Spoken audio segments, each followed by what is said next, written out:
Oh, hey guys, you're here. Let me show you my new project. It's time for another repaint. But before I start, I'm really excited to say that today's video is part of another collaboration. Actually, this was supposed to be a Halloween repaint, but we all know life happens, so it was pushed in time for different reasons. However, this is going to be a spooky collaboration after all. The theme this time around is corrupted tarot with a little twist. So, for my repaint, I was not sure which card I wanted to pick up and make, and after some thought, I decided to do my version of the Lovers.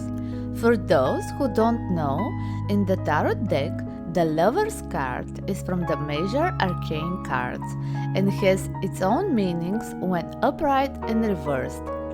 A long time ago, I was fascinated and wanted to learn everything tarot related, so I often did readings for myself. Another thing I want to share with you is that my passion for tarot readings is here again, and at the end of this video, you will see me doing a little reading for someone, so stay to the end. For my interpretation of the Lovers, one doll will be a human and the other a vampire. This video will be a bit different as this is my first time doing two dolls. To avoid making the video too long, I will be skipping repeating processes and try to show you the most interesting parts of the process. First, let's start with the hair of the human. This is a second-hand doll, and I have decided to make a wig out of beautiful yellow gold yarn.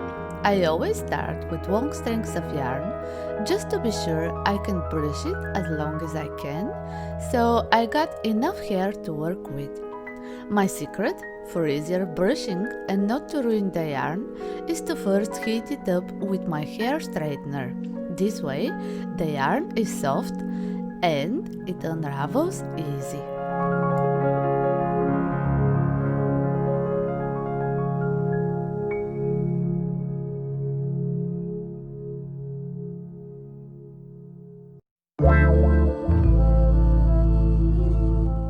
When making the line for the wig cap, I made a mistake of using a green marker, but in the end everything worked just fine and the green was gone. Don't ever use dark colors when marking your wig caps, it will bleed and stain the yarn.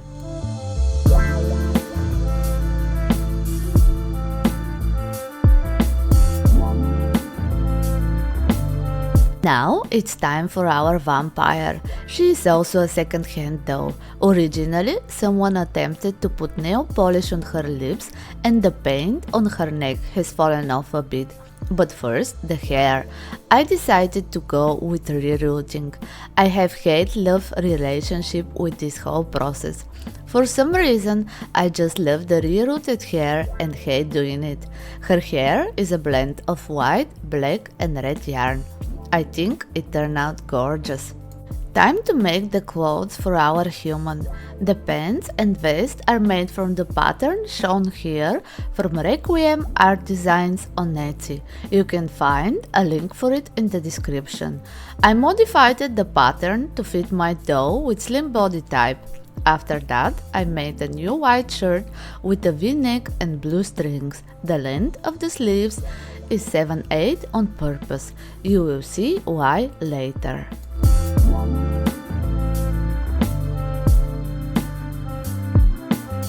I didn't like the first coat I made, so I had to redo it. For the second attempt, I used a pattern for female coat, and again I made the necessary changes to fit my design to the doll. Something interesting I realized for myself is that my designs are simple and mostly created with the idea of two major colors and a third minor one that brings balance to the whole thing. In this case, with my male repaint, the color scheme for the outfit was white, blue and black, two neutral colors and one solid.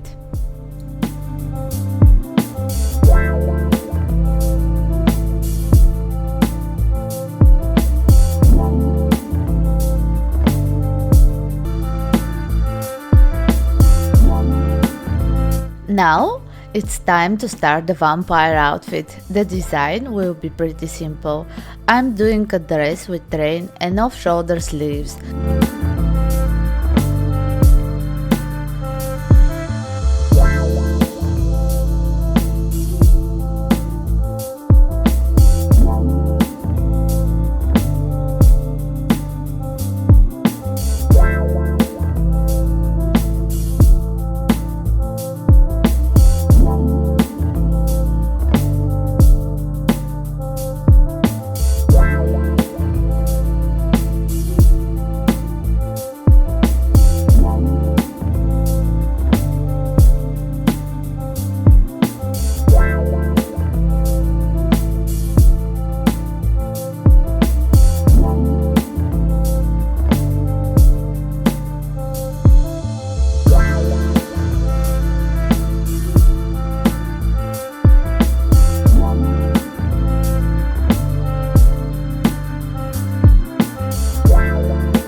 The more difficult part of the outfit was the harness, which took me several tries to make it.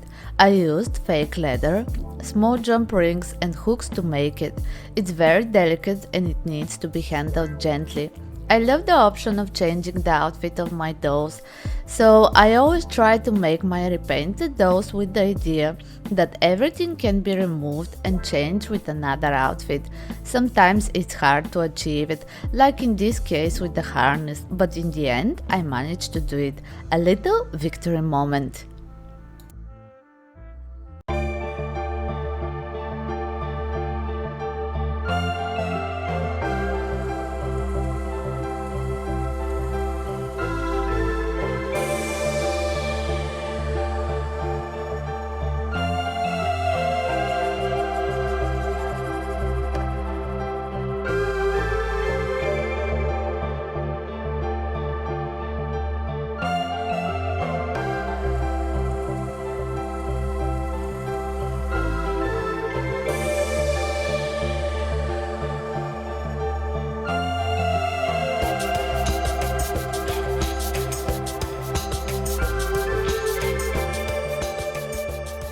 Going back to the human, I wanted to make vampire bites on his neck and wrist.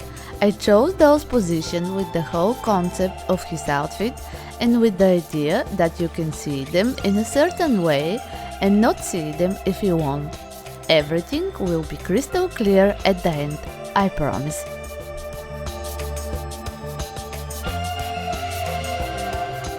For accessories, I decided to make a top hat and a walking cane. I love creating my own designs and combining things from different periods so they are not always tied to a specific era or style. His accessories were simple to make with common materials. For the hat, I cut out the parts from foam and used super glue to put it together. After that, I painted it black and attached some decorations on it from the same fabric I used for the suit.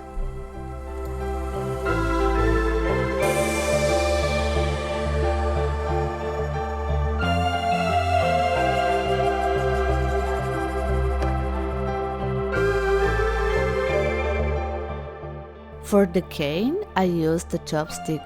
I drilled a small hole in the top center to insert a toothpick and on top to glue the pearl. The rest is painted black with some silver paint at the point of the cane to imitate a metal spike for more detail.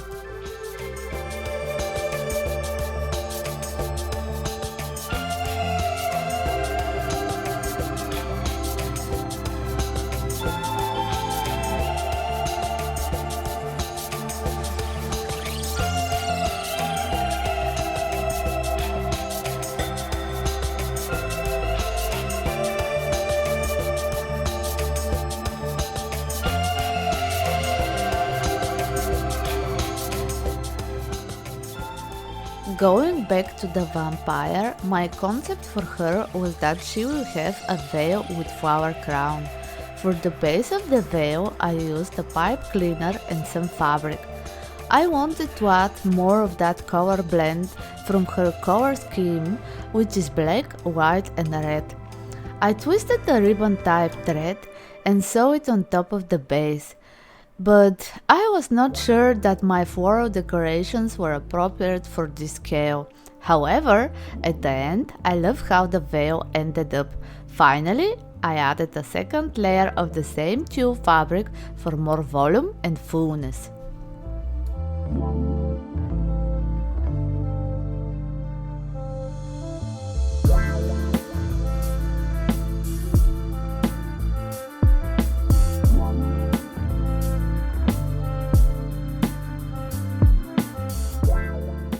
Repainting time.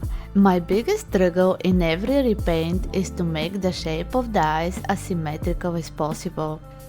This is my third male repaint, and I know I have much to learn and perfect when it comes to male faces. One of the key points for this project is that the two dolls will be opposites, but still part of one, like the two sides of a coin, day and night, sun and moon, in perfect harmony. To achieve that, the human will have a light skin tone, light hair and light eyes. For the eyes, I wanted to make them in two shades of blue. When I want to save my progress or to build more saturation to the colors, I sprayed the face with Mr. Super Clear. For the face-ups, I usually use different shades of the same or similar color to give more dimension and variety. For example, on the eyebrows, I first use yellow. After that, I apply some light brown and end with some darker brown. That way, they look more realistic and not like a sticker. When I'm happy with the face, I give the eyes some catch lights with acrylic paint and final 2 or 3 layers of Mr. Super Clear. I'm not longer using gloss varnish on the eyes or lips of my dolls. It's just hard for me to photograph them this way. When I was doing the concept for the human, I knew that I wanted to give him some facial hair and a beautiful mustache. At some point, I decided that a trimmed beard will go very well for the combination.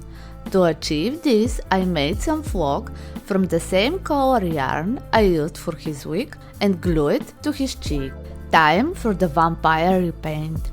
I wanted her face to be more dramatic, with fiery eyes and some veins popping here and there. Those will be some signs of the transformation from human to vampire.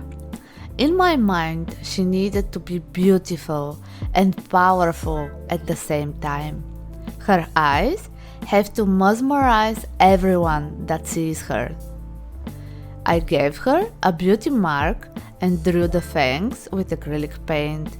The last finishing touch was adding a drop of blood rolling down from the lips and emphasizing their form with dark brown pencil.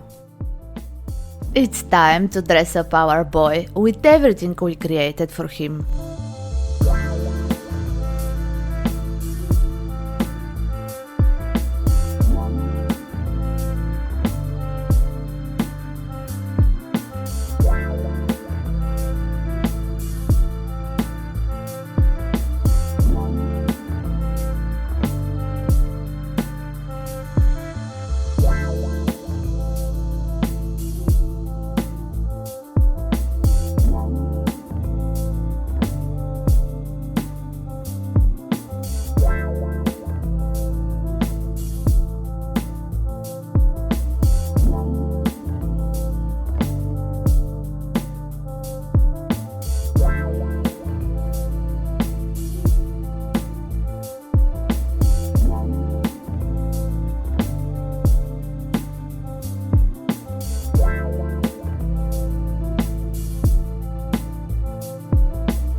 you can still see the bite mark on his neck, and in the next moment you won't.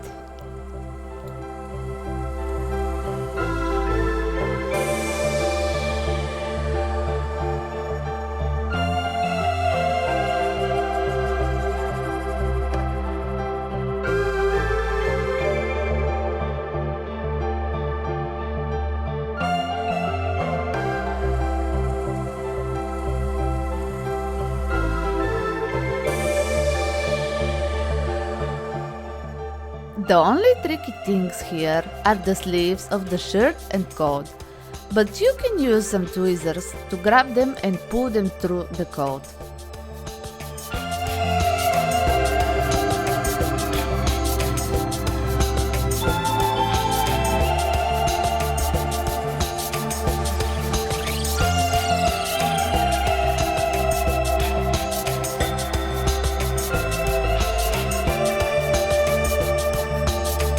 For the head, I used a sewing pin to place it on properly. Just push it in his head. Now, let's dress up our vampire. For her hairstyle, I tried so many braids and styles until I did this one. I have a whole board on Pinterest with hairstyles and hair hacks, and I draw inspiration from a bunch of different posts there.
Her shoes are from another Monster High doll, but I don't remember from which one.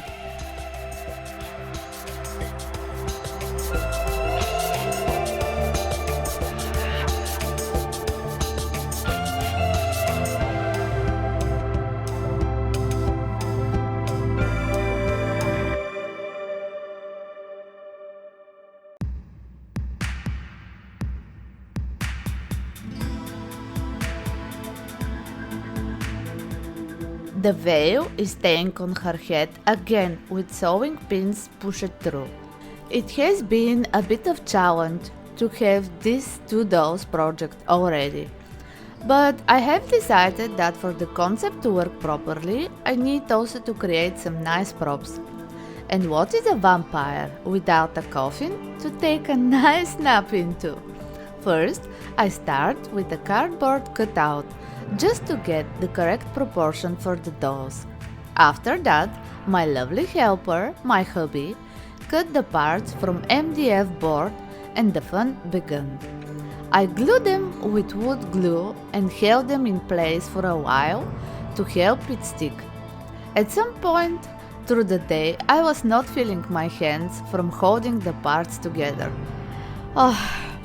The next step is to sand all the imperfections from the glue job, as parts usually don't pass 100% perfectly, especially when you're not doing right angles. The whole process of making this coffin was a big challenge for me, because I faced a new problem on almost every step. Be it how to make the structure more durable, how to make the hinges open properly, or how to do the inside.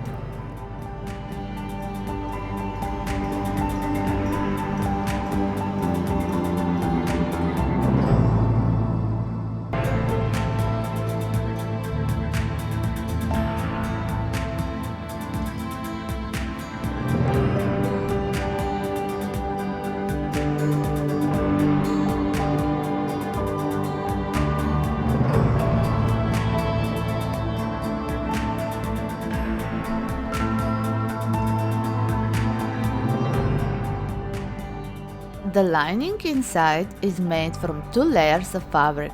The first one is glued directly to the MDF board, and for the second one I needed to make a pattern, following the individual parts of the coffin and to sew them in one big shape that fits well inside. And that's the moment when I messed up my measurements for the bottom part. Oh, not good. I did my best to add a new piece and extend the bottom part to fit the best way I can make it. I know that is not perfect, but this was the first time I used my sewing machine the right way, and it's another small victory for me.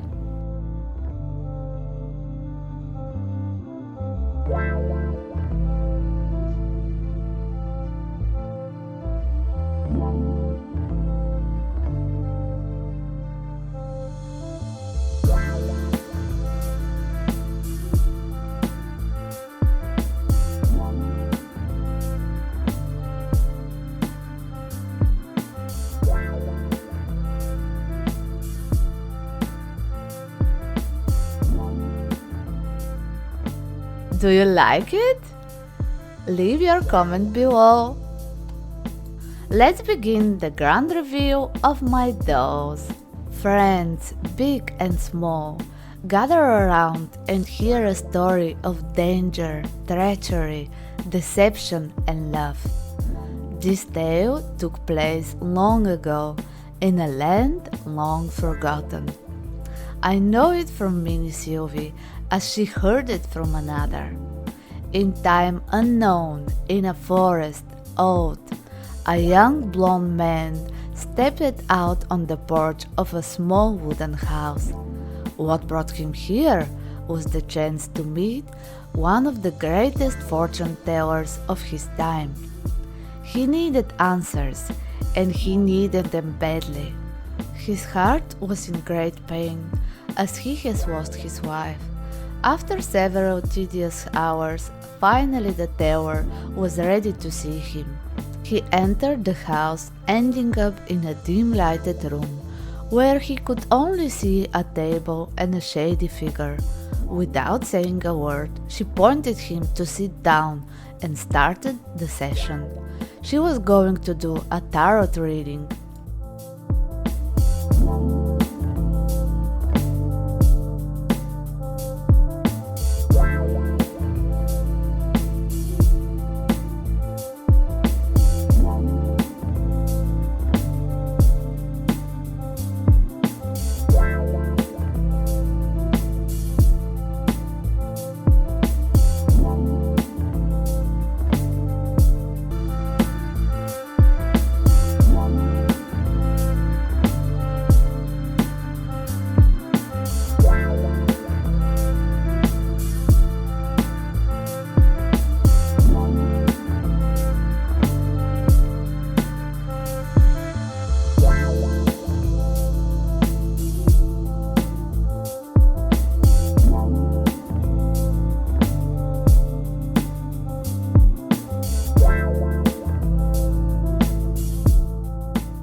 I see in your past foolishness and negligence, which caused you suffering and betrayal.